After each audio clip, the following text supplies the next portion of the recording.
नगर निगम चुनावों के बाद अकाली दल ने आज एक बैठक की। इस बैठक में जिला पठानकोट के अकाली दल नेता और नगर निगम चुनावों में अकाली दल की ओर से चुनाव लड़ने वाले सभी उम्मीदवार शामिल रहे। अकाली नेताओं ने कहा कि कम समय होने के कारण अकाली दल चुनाव में मात्र एक सीट पर ही जीत दर्ज कर पाई है। उन्होंने कहा कि अब वह 2022 के चुनावों में सभी कार्यकर्ताओं के सहयोग से पंजाब में अकाली दल की सरकार बनाएंगे।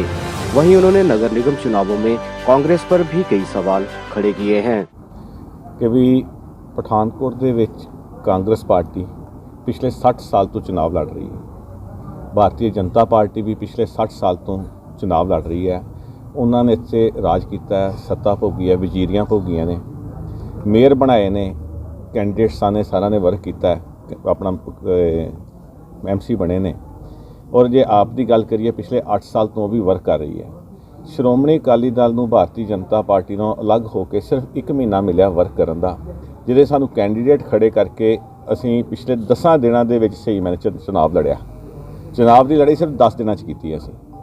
साडे सारा परिवार साडा कैंडीडेटां दा नवां सी, सारी फैमिली नवीं सी, यानी कि 1 महीने दे विच असीं इहो जी परफॉर्मेंस लिआंदी है।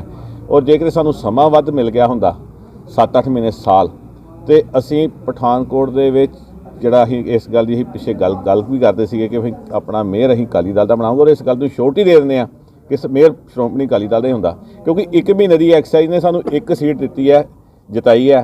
श्रोमणी अकाली दल का खाता खुलिया और साडियां 2-3 थावां ते असीं सैकंड नंबर ते हैं और तीसरे नंबर ते साडे जिहड़े 6-7 पॉइंट जगह दे उत्ते हैं। लेकिन जे बिल्कुल नीट एंड फेयर इलैक्शन हुंदा तो सानूं इस गल की गारंटी सीगी, साडा जिहड़ा जिहड़ियां सीटां सीगियां वो 7 ਤੋਂ 8 सीटां साडियां कन्फर्म सीगियां। ये चुनावी मंथन भी था, क्योंकि जिस तरह का हमें लोगों की तरफ से रिस्पांस मिला चुनाव से पहले, और जितनी भारी संख्या में हमारे जो नुक्कड़ मीटिंग और जो चुनाव रैलियां हुई, तो हमें लगा कि हम एक बड़ी अहम उपस्थिति जो है कॉरपोरेशन के अंदर हम अपनी वहाँ रखेंगे।